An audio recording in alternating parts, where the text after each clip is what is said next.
खुशी देखी, मुझे मुट्ठी भर ज्वार, शायद कोदो कुटकी, सामान जो घर में है वो लेके आ रहा है। भगवान कृष्ण को हमने देखा नहीं, लेकिन यशस्वी प्रधानमंत्री को देखा। जोरदार अभिनंदन करो नरेंद्र मोदी जी का, यशस्वी प्रधानमंत्री का। श्रीमान नरेंद्र मोदी जी के शासनकाल में दिल्ली भी प्रदेश को उसी तरह लेके जाना चाहती है। यशस्वी प्रधानमंत्री देश दुनिया में भारत का मान सम्मान बढ़ा रहे हैं और उनके नेतृत्व में मध्य प्रदेश सरकार भी ऐसे हर गरीब आदिवासी के साथ कदम से कदम मिला के चलना चाहती है, उनके बच्चों को आगे बढ़ाना चाहती है।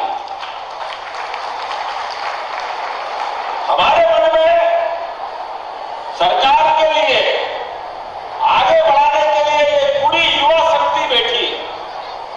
लोग भारत को अलग रूप में देखते हैं, भारत के बारे में कहते हैं ये विश्व की सबसे बड़ी आबादी का देश। उनके लिए आबादी एक अलग परेशानी हो सकती है। 142 करोड़ का देश उनके हिसाब से, और वो कहते हैं आबादी बढ़ रही है, आबादी बढ़ रही है। अरे आबादी का काम अपना होगा, लेकिन समझदारी से इसमें रास्ता देखोगे तो 142 करोड़ को डबल कर लो तो 284 करोड़ हाथ मिलते दुनिया में काम करने के लिए। जोरदार अभिनंदन करो। हर हाथ को काम देने की भावना होना चाहिए। हर हाथ को काम मिल जाए तो दुनिया कहां से कहां बदल जाए। ये बदलाव लाने का समय है और यशस्वी प्रधानमंत्री के नेतृत्व में हर क्षेत्र में आगे बढ़े। कौन सा क्षेत्र छूट रहा है? मुझे इस बात की प्रसन्नता है। ओलंपिक के लिए जोरदार ताली बजाओ। अपने खिलाड़ियों ने क्या धूमधाम से, कहां हमारा अपना लंबा समय 70 साल का चला गया। ओलंपिक में कभी कभार एक आध पदक आता था, आया तो आया, नहीं तो आता ही नहीं था। लेकिन अब बदलते दौर में यशस्वी प्रधानमंत्री के नेतृत्व में एक के बाद एक जो बच्चे बच्चियां कभी सोच नहीं सकते थे, वो दौड़ दौड़ के पदक लाते। जोरदार अभिनंदन करो अपने सारे खिलाड़ियों के लिए। और अभी पैरा ओलंपिक चल रहा है।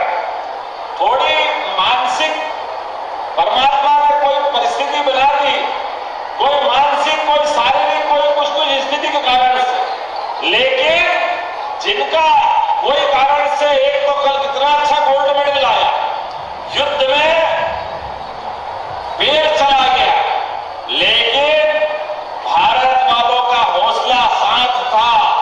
तो जब पैर सही थे, शरीर सही था, तो देश की सेवा में जान लगा दी।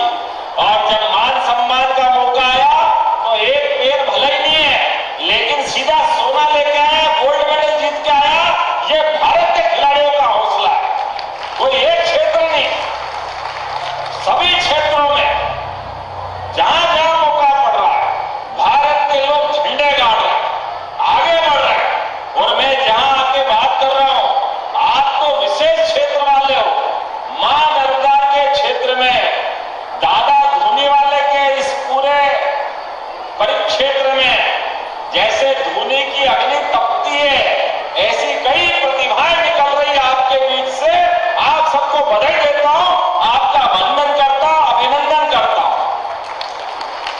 बच्चे आए, बहन और भाई डॉक्टर बन के आए। आप बताओ डॉक्टर बनने का सपना क्यों नहीं होना चाहिए?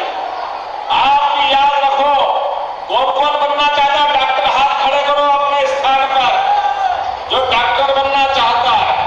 आप बढ़ो, आगे बढ़ो। पैसा हो तो ठीक, नहीं हो तो ठीक, ये आपका भाई सबकी फीस भरेगा। आप केवल अपना एडमिशन करा लो।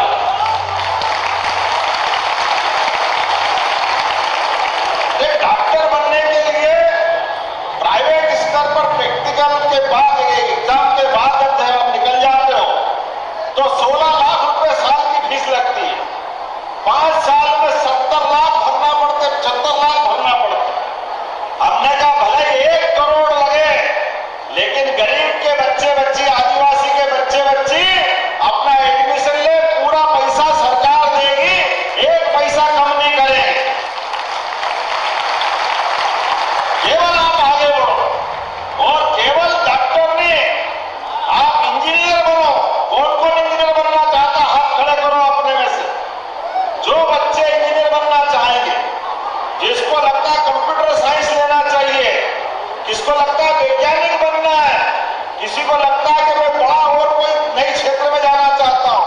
अब जमीन तो जमीन, आपने सोचा कि चंद्रमा पे भारत का झंडा लेके जाना है, वैज्ञानिक बनना है, तो वैज्ञानिक बनने के लिए भी अगर उच्च स्तर की पढ़ाई करने जाना है, इस देश के अंदर भी, मध्य प्रदेश के अंदर भी, यहां तो छोड़ो, अगर आपको अमेरिका जाके पढ़ना भी तो सरकार पैसे देगी अपने बच्चे बच्चियों को आपके आगे बढ़ाने के लिए। ये मध्य प्रदेश सरकार है, मोदी जी की समय में केंद्र सरकार है और हमारी सरकार है। हर गरीब के बच्चे के सपने को पंख लगाकर आगे उड़ाने के लिए उसको बढ़ाने का समय, और वो नहीं बढ़ रहा है, ये समय के साथ मध्य प्रदेश आगे बढ़ रहा है, देश आगे बढ़ रहा है।